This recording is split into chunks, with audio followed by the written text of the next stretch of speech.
मुझे इतना कुछ हो रहा है ना, इतना बुरा फील हो रहा है ना, मैं सिर्फ 11 क्वेश्चन से रह गया हूँ। अभी बता रहा हूँ, मैं सिर्फ 44 नंबर से रह गया हूँ मैं, और इस बार मैं पूरा ट्राई करूँगा। हेलो दोस्तों, स्वागत है आप सभी का Sinhgad computer online YouTube channel में। दोस्तों आज बात करने वाले अपने बीच एक खास स्टूडेंट हैं जो कि नीट की तैयारी कर रहे हैं और कर भी चुके हैं, बट इनको वो जो सफलता हासिल करना थी वो हासिल नहीं हुई, असफलता प्राप्त हुई है। तो आपको क्या क्या गलती नहीं करना है, जो भी नीट की तैयारी कर रहे हैं उनको क्या गलती नहीं करनी है, किस किस चीज़ों की सावधानी रखना है और कैसे प्रिपरेशन आगे कंटिन्यू करना है, तो उसके ऊपर विस्तार से जानते हैं। नमस्ते दोस्तों, मेरा नाम जितेंद्र कटारा है और मैं झावा का रहने वाला हूँ। और मैं बताता हूँ आपको कि नीट की तैयारी कैसे करना चाहिए और कैसे नहीं करना चाहिए। सबसे पहले आप 10th तक हो, ठीक है, फिर तुम्हारा सब्जेक्ट बायो वगैरह ले लियो। फिर तुम्हें या तो फिर कोचिंग बेस चालू स्टार्ट कर देना चाहिए 11th से। 11th 12th तुम्हें, और तुम्हारा बेस इतना स्ट्रांग होना चाहिए ना, जिसकी कोई भी मतलब लिमिट ना हो सबसे पहले। और तुम्हें सबसे ज़्यादा फोकस रखना चाहिए अपने फिजिक्स और केमिस्ट्री में। बायो तो हर कोई कर सकता है, मैंने भी पढ़ा है, 2 साल पढ़ा है, सिर्फ बायो पे फोकस किया है। और मैं सोचता हूँ कि मैं यहाँ से इतने नंबर में अचीव कर सकूँगा, वहाँ से फिजिक्स से इतना नंबर अचीव कर सकूँगा, या केमिस्ट्री से इतना नंबर अचीव कर सकूँगा। बायो में मुझे लगता था कि मैं 300 क्रॉस कर पाऊँगा, और वहाँ से 100 नंबर, वहाँ से 100 नंबर। मैं ओबीसी से बिलोंग करता हूँ, लगभग मुझे 550 नंबर चाहिए अच्छा ड्रीम कॉलेज के लिए, या कुछ भी अच्छा कॉलेज के लिए लगभग 550 चाहिए। एसटी वालों के लिए लगभग 450 तक का होता है, और जनरल के लिए 600 अब ऊँची रहता है, ठीक है।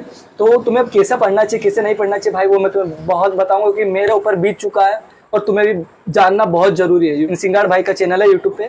सबसे पहले तुम्हें 11th और बायो 11th का और 12th का भी बायो तुम्हें तो इतना वो हो सकता है, वो जितना अगर मान के चलो ना सिंगाड़ भाई, 3 महीने में उसे अच्छे से कंप्लीट कर सकते हो। उसके प्री वाइज क्यू सॉल्व करो, उसका बेस क्लियर करो, लाइन टू लाइन एनसीईआरटी करो, उसके अलावा कुछ भी नहीं। एनसीईआरटी तुम्हारे लिए बाइबल है भाई, बाइबल है, बोलते हैं ना एनसीईआरटी बाइबल होती है। एनसीईआरटी के अलावा कुछ भी 1 या 2 क्वेश्चन आउट ऑफ एनसीईआरटी आता है, उससे बाहर नहीं आता, ये वो भी बायो की बात। अब तुम बात हो फिजिक्स और केमिस्ट्री, ये तुम्हें जो भी तुम्हारे इनके सिर्फ एग्जाम्पल वगैरह देखना, और फिजिक्स में और केमिस्ट्री में ऑर्गेनिक इनऑर्गेनिक फिजिकल होता है।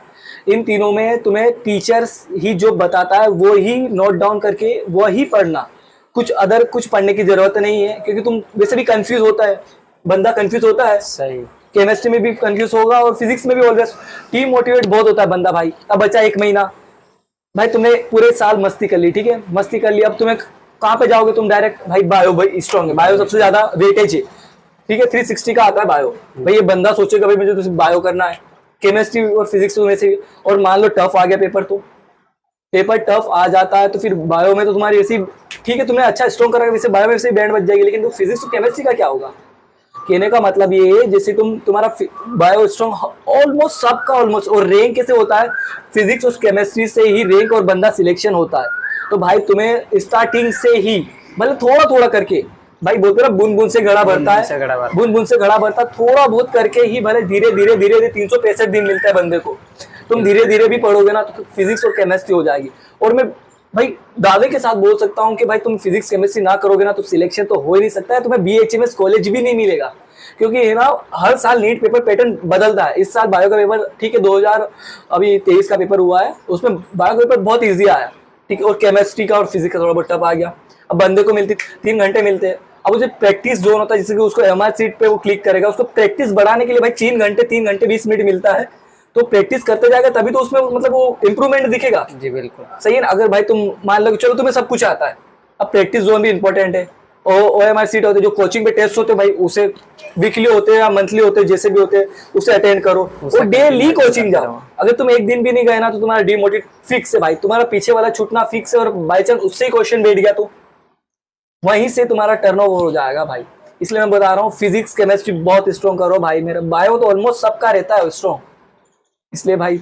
और कोचिंग कैसे करना चाहिए, जैसे कि तुम्हारा फिजिक्स, अगर मान लो तुम्हारे पास फाइनेंशियल कंडीशन नहीं है पेरेंट्स की, भाई तुम्हें कोचिंग नहीं जाना, दिक्कत नहीं है ना भाई, इसी फिजिक्स वाला अनअकैडमी वाला आता है गार्गी में के, वो तुम्हारी लाइफ चेंज कर देगी भाई। बायो में तुम बायो से दूसरे कुछ भी मत पढ़ो, बायो में सिर्फ गार्गी मैम का देख लो यूट्यूब चैनल, और वहाँ का अनअकैडमी या फिजिक्स वाला जो भी तुम्हें बेटर लगता है। आजकल वैसे तो बहुत सारी बैचेस खुल गई, उन पे भी देख लो तुम तुम्हारे हिसाब से, लेकिन जो इन 2 रहते हैं ना बहुत बेस्ट है भाई, तो इन पे जाओ और सब्सक्रिप्शन लो अपना, और देख लो तुम्हारे कैसे क्या डेमो क्लासेस वगैरह देख लो इनमें, और सबसे बेस्ट है यहाँ से अभी से तैयारी कर दो भाई। जैसे 365 दिन है ना, आज से स्टार्ट कर दोगे ना तो तुम्हें जो मोटिव आएगा ना धीरे धीरे धीरे, ऐसा क्या लगता है बंदे को, वो सोचता टारगेट नहीं बनाता भाई। 720 का टारगेट कोई भी नहीं बना के चलता, मैं बता रहा हूँ। टॉपर भी नहीं बना के चलता है भाई पिछले साल से। वो भाई उसे कहाँ से कॉन्फिडेंस आएगा, 6 महीने बाद कॉन्फिडेंस। 7वें महीने से वो बोलेगा भाई 600 से 650 पे जाएगा, 700 पे जाएगा भाई, तभी तो रैंक बढ़ता है, तभी तो 720 पे जाएगा वो। कंटिन्यूटी रखना जरूरी है। कंटिन्यूटी रखना जरूरी है, इन भैया ने सच बताया। जैसे मतलब अगर कोई किसी की फाइनेंशियल कंडीशन अच्छी नहीं है, अगर वो कोचिंग वगैरह ज्वाइन नहीं कर पाते हैं, जो फर्स्ट टाइम कभी तैयारी करना चाहते हैं, तो कैसे सेल्फ कर सकते हैं या सेल्फ कर सकते हैं। आज के बाद सबके पास मोबाइल है भाई, अवेलेबल है। बंदा आया, तुम इंस्टाग्राम पे इतना एक्टिव रहते हो वगैरह, मैं भी रहता हूँ, मेरी बहुत सी गलतियां हो चुकी भाई। कि अगर आप पढ़ाई कर रहे हो तो पढ़ाई कर रहे हो तो सोशल मीडिया पे भी बहुत चीजें ऐसी है जो कि अपने को गलत चीजों में आकर्षित करती है, उन पे अपन को फोकस नहीं करना है और उस पर ज्यादा फॉलो नहीं करना है। सही बात। पढ़ाई कर रहे हो तो पढ़ाई के लिए अपने पास सोशल मीडिया बहुत अच्छा प्लेटफॉर्म है, उस पर हर एक चीज के लिए सीख है। तो उस पर अपने को ऐसी चीजें पकड़ना है जो कि अपने को अपने करियर की ओर ले जाए, करियर की ओर ले जाए। सही है। और अपन को जो ऐसी फालतू चीजें हैं उसके ऊपर ज्यादा फोकस नहीं करना भाई। एक साल अपने आप को ऐसे एक रूम में बंद करके देख लो भाई, लाइफ बदल जाएगी। सच बता रहा हूँ, मुझे इतना कुछ हो रहा है ना, इतना बुरा फील हो रहा है ना, मैं सिर्फ 11 क्वेश्चन से रह गया हूँ। अभी बता रहा हूँ, सिर्फ 44 नंबर से रह गया हूँ मैं। और इस बार मैं पूरा ट्राई करूंगा भाई। देखो मेरा बायो तो बहुत अच्छा स्ट्रॉन्ग मैंने कर रखा है, आपका सबका भी स्ट्रॉन्ग ही होगा बायो, ऑब्वियसली सबका स्ट्रॉन्ग ही रहता है बायो। बस तुम्हें किस पे ध्यान देना है, केमिस्ट्री और फिजिक्स पे। स्टार्टिंग से करोगे सबको टफ ही लगता है। हाँ, अगर अपन तुम्हें बिठा ले टफ लगता है तो ऑब्वियसली टफ ही लगेगा। अब तुम ऐसे सोचो धीरे धीरे कि भाई चलो धीरे धीरे धीरे जो मैम बता रहे, ऐसा तो है नहीं कि अपने कुछ आएगा नहीं, कुछ तो बैठेगा। अब तुम क्लास अटेंड करोगे, डीमोटिवेट तो हर कोई बच्चा होगा। जो डीमोटिवेट नहीं होता है ना भाई, वो करियर बना लेता है। बिल्कुल सही बात है ना, जो हिम्मत का सामना करता है वो बना लेता है।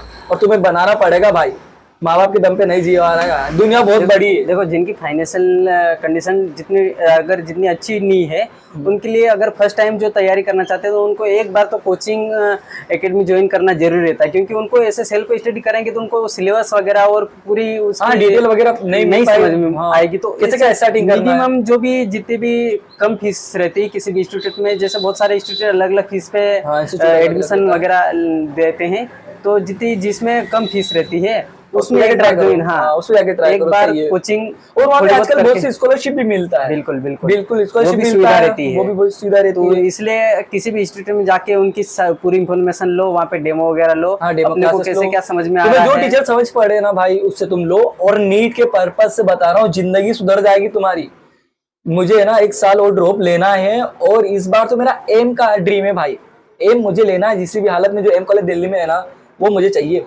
और मैं इतना मेहनत करूंगा ना, मेरी फील के साथ बता रहा हूँ, बहुत बुरा हुआ मेरे साथ। ये मानता हूँ कि मैंने खुद में गलतियां की, इसलिए मैं बुरा ही माना, क्योंकि मैंने शुरुआत में मैंने ध्यान नहीं दिया ना केमिस्ट्री फिजिक्स। चलो ठीक है भाई, अपन ये पहले बायो पे तो ध्यान दे, मैं ऐसा करने लग गया था। फिर 6 महीने अब मेरे को दिन करीब होने लग गए, मेरे को डर लगने लग गई कि मुझे बायो तो स्ट्रॉन्ग कम से कम करूँ, चलो ठीक है 100 नंबर में इसमें, पर वो नहीं होता है। लास्ट मोमेंट पे अपने को बायो ही करके जाना रहता है भाई। ये सच सारे स्टूडेंट की यही एक प्रॉब्लम है भाई, मेरी भी यही थी, ये एक डर था। अभी पता नहीं, और इस बार तो मैं बायो और केमिस्ट्री करके ही जाऊंगा और फोड़ के आएंगे इस बार तो। सच बता रहा हूँ, 2024 में भाई तुम देख लियो, मैं बता रहा हूँ, ये मेरा फेस देख लियो, एम्स में आएगा ही कॉलेज आएगा। और तुम्हें भी तुम्हारे पेरेंट्स का हौसला तुम्हें बढ़ाते, तुम भी बढ़ाओ कि मैं जो एक चांस और दो मैं करके दिखाऊंगा। धन्यवाद भाई।